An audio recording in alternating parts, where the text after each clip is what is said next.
Hello and welcome to the second episode of Budget with BS, the special budget show brought to you by Business Standard. I'm Nivedita Mukherjee. And I am Ruchika Chitravanshi. In this episode, let us go deeper into some of the core aspects of the budget. Yes, the countdown has begun and the Finance Ministry is in the thick of the budget making process.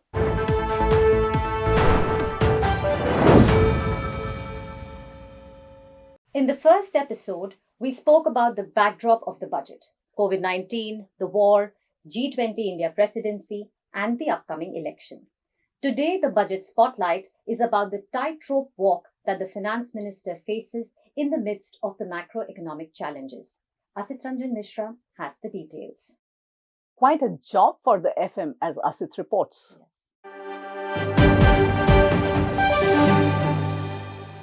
Though the Finance Ministry has indefinitely deferred amending the FRBM Act, it has reaffirmed its commitment to reduce the fiscal deficit to 4.5% of GDP by FY26.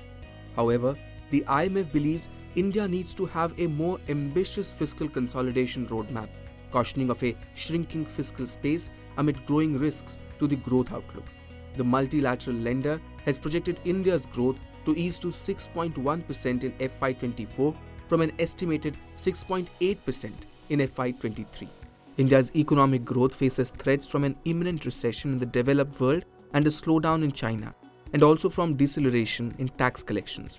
With this background, should the FM choose fiscal consolidation or support growth through greater capital expenditure allocation? Some experts believe the finance minister should present a status quo budget by keeping the fiscal deficit target unchanged at 6.4% of GDP for FY24 to provide counter-cyclical support to slowing growth dynamics. On the other hand, rating agencies like Fitch have cautioned that rising government debt to GDP ratio from insufficient fiscal consolidation could lead to adverse rating action. The global economy is going to have significant headwinds and slowdown in 2023. The Indian economy is not going to be unaffected by that. And we believe that we will have a comparatively slower growth rate of about 5 to 5.5%.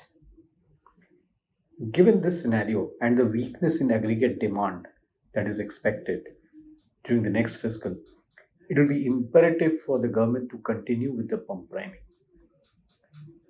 It will need to spend and do the productive investments in capex, especially on housing, infrastructure, and logistics, as these have large externalities as well as are job creators.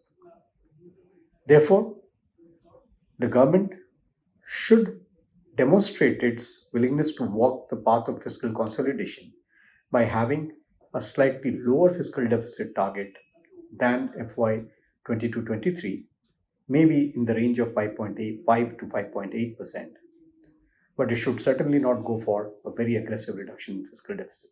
With the government withdrawing the Garib Kalyan Ann Yojana and making the PDS system free for next 1 year, the Finance Ministry will have greater certainty around its food subsidy bill in FY24. This will also help the Finance Ministry bring down its overall subsidy burden by around 0.4% of GDP.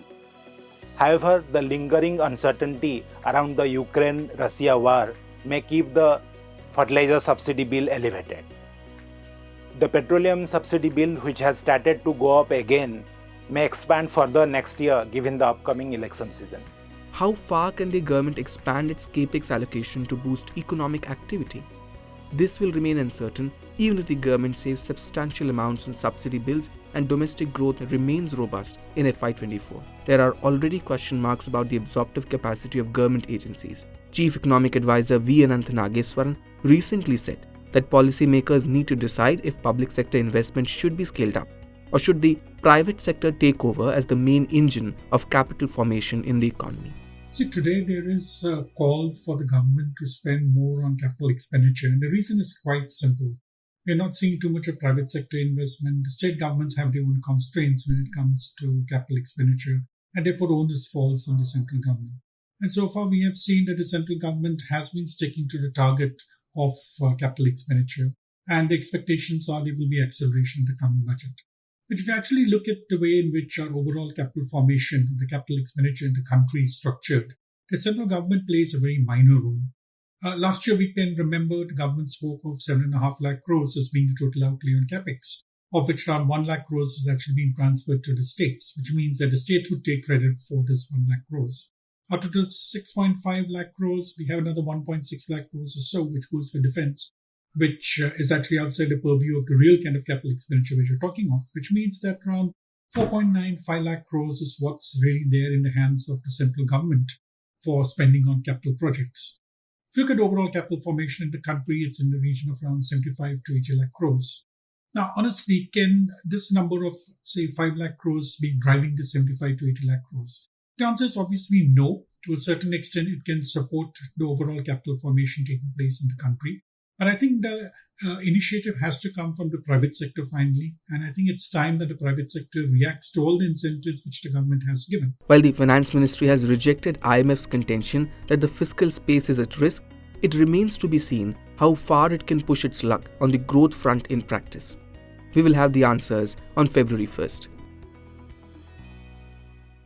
From fiscal deficit and growth challenges to more basic stuff. That's right, we are talking about agriculture. That's central to any budget-making process. To explain the relevance of agriculture in the union budget, we have an interview with noted agriculture economist Ashok Gulati. Our in-house agriculture expert, Sanjeev Mukherjee, asked some probing questions during the interview.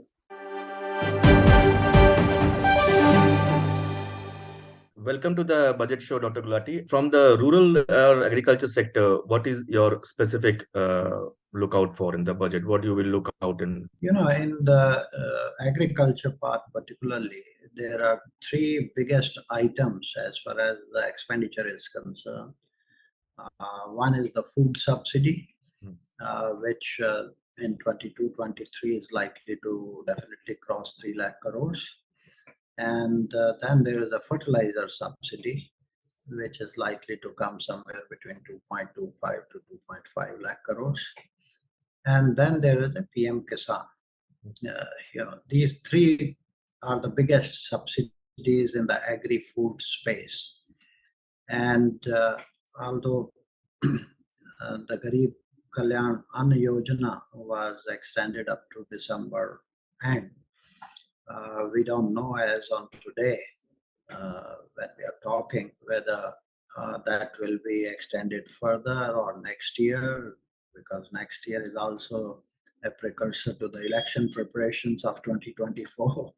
So whether that scheme will continue or not, if that scheme continues, then there is a major challenge in terms of how to finance it, from where to finance it. On the fertilizer subsidy, so far, government has absorbed this subsidy, even when the gas prices has went through the roof globally, and the fertilizer budget, revised budget, will be more than double of what was originally budgeted in 22-23. We hope that situation will moderate and come down, but whether the government can think of rationalizing the fertilizer subsidy, because at present you have almost 90% subsidy on urea, whereas P and K are on the nutrient-based subsidy on per ton basis. Now, there is one thinking that we have been talking about for quite some long time, that you consolidate all this and turn it into a per hectare basis. But there are issues in implementation. How do you identify the owner, the tenant, and so on and so forth? So it requires a good preparation to do and switch over from this, the current system of subsidies, to direct benefit transfer to the farmers. I'm not sure whether the government is ready to bite the bullet on that. The third PM Kisan, hopefully it is likely to continue, whereas the original idea of this income support to the farmer was that you club all the subsidies, food, fertilizer, credit, insurance, and all the subsidies that you are giving to the farmers, and put it in one aggregate input subsidy support or input and output subsidy support, and give on whatever your criterion of selection to the targeted groups is. That has not happened. What has happened is that the PM Kisan is added on top of the existing set of subsidies. So it has increased the financial burden. How long the government can go on with that, I feel it will continue, and that will be another thing. But overall, I think there is a rationalization of subsidies that is needed because we are spending much less on the investment part. Look at agriculture research and development. ICR budget in the union government's budget is not more than 8,000 crores. And we are ready to spend lakhs of crores on free food. So this doesn't gel well because the sustainability of the food system and the productivity of the food system will come through investment in agriculture R&D, which has very, very high rates of return, investment in irrigation, and now investment in environmental protection within agriculture, not just for adaptation to climate change, but also mitigation part of it. You have to reduce the emissions, methane or nitrous oxide, and we can talk about that if there is time.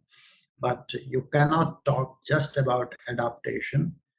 You have to talk about mitigation within the agricultural sector, both in the crop sector as well as the livestock sector. Livestock is actually a bigger emitter of greenhouse gas emissions, especially methane. So we need to find out resources for doing that. And if we keep on doing this subsidy business, which, Honorable Prime Minister has been saying the revdi culture, but the fact is the biggest revdi is the food subsidy to more than 800 million people. Now, whether 800 million people genuinely need that type of free food, I have my reservations on that. I will go with what Mr. Vajpayee had devised, the targeted food subsidy.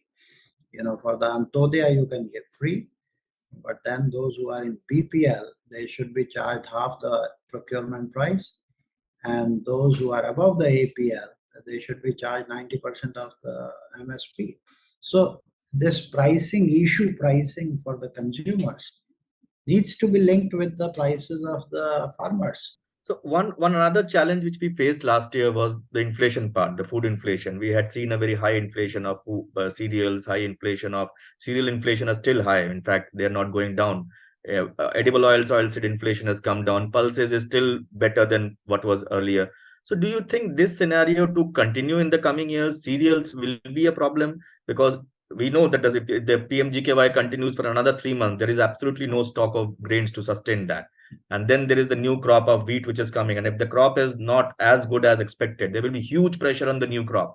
Means prices aren't going to come down so very easily for wheat, at least for next. So how do you see the next scenarios developing, at least from the food inflation front? Let me start with a positive note that the Honorable RBI Governor Shaktikanta Das said just a few days back, that hopefully the worst of inflation is behind us. Because whatever we are reading in terms of, this Russia-Ukraine conflict had created an eruption in global food prices. Right? So it's not just the demand supply or the climate change. It was basically the energy costs and the lack of exports from Russia and Ukraine. Now, that type of an unknown in the system, we don't know. But to the extent we can see, the situation at present is not as bad. It had not gone totally out of control, right? Even the energy prices are now gradually coming down. Unless there is another major flashpoint, either within the Russia-Ukraine war or any other geopolitical crisis, or the heat wave again hits us very badly in March, We could lose something on that. So I personally feel, given business as usual under normal circumstances as we see them today, we are uh, having inflation reasonably under control. It's not still the best that we would like to have.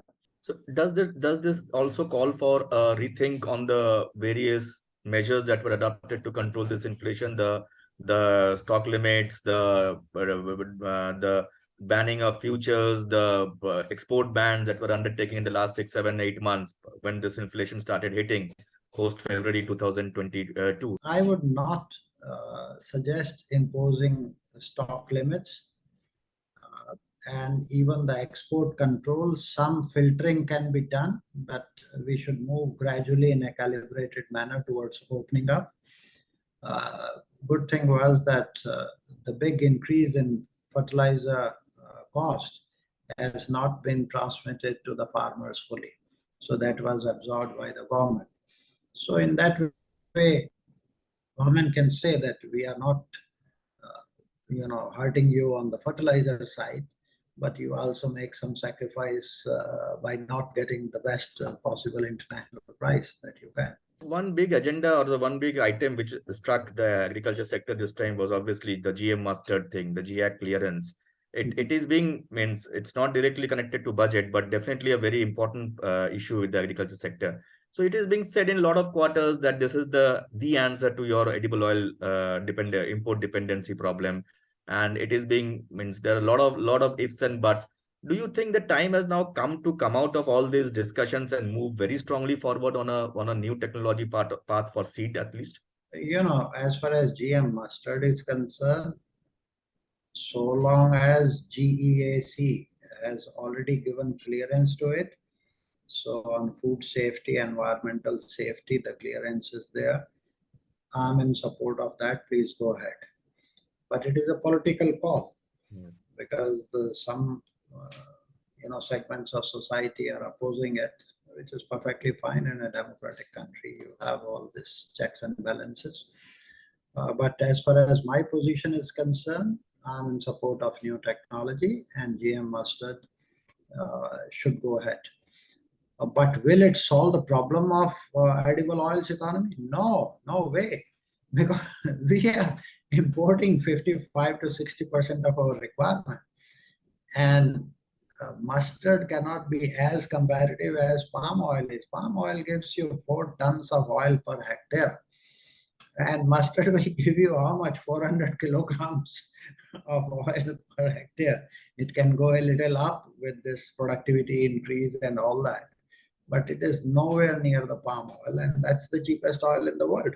It was really enriching to talk to you, Dr. Gulati, and thank you. It was very great of you to share your views, and thanks for joining us for the show. Thank you for having me. Ashok Gulati makes several important points in the interview.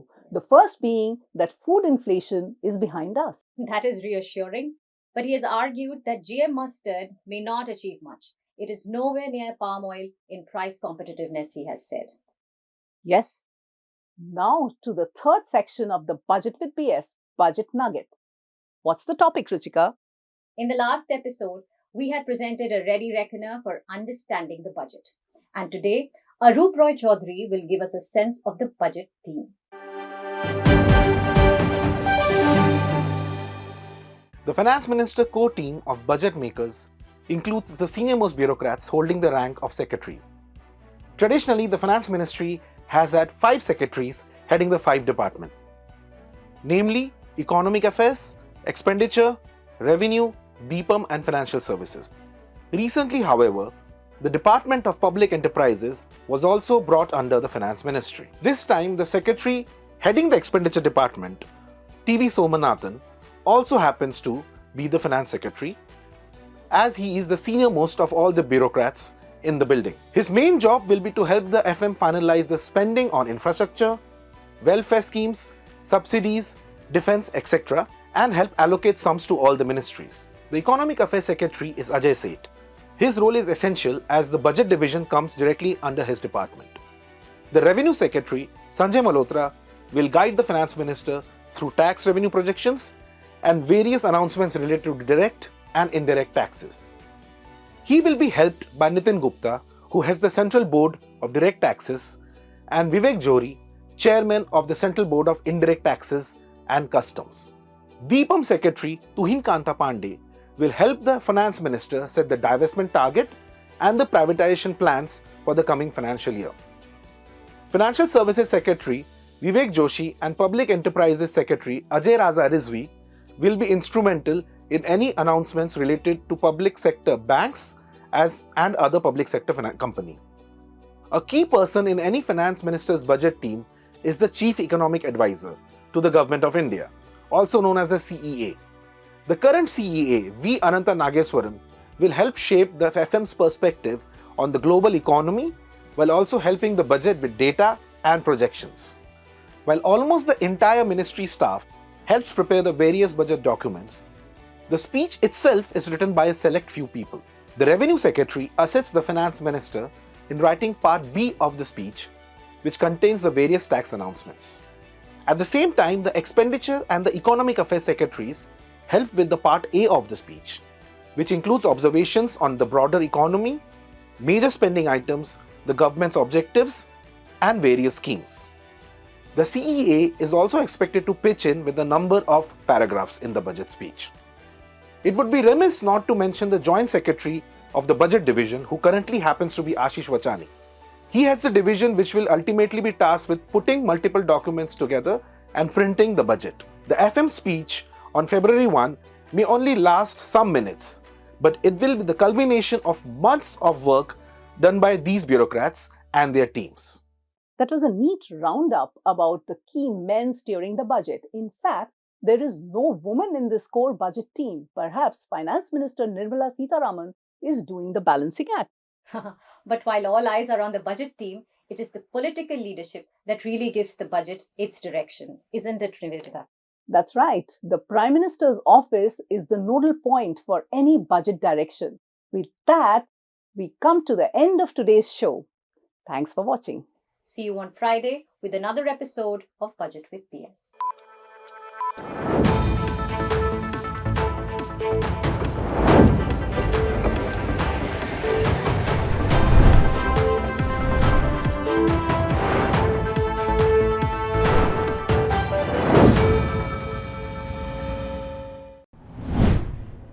If you like this video, share it and subscribe to Business Standard.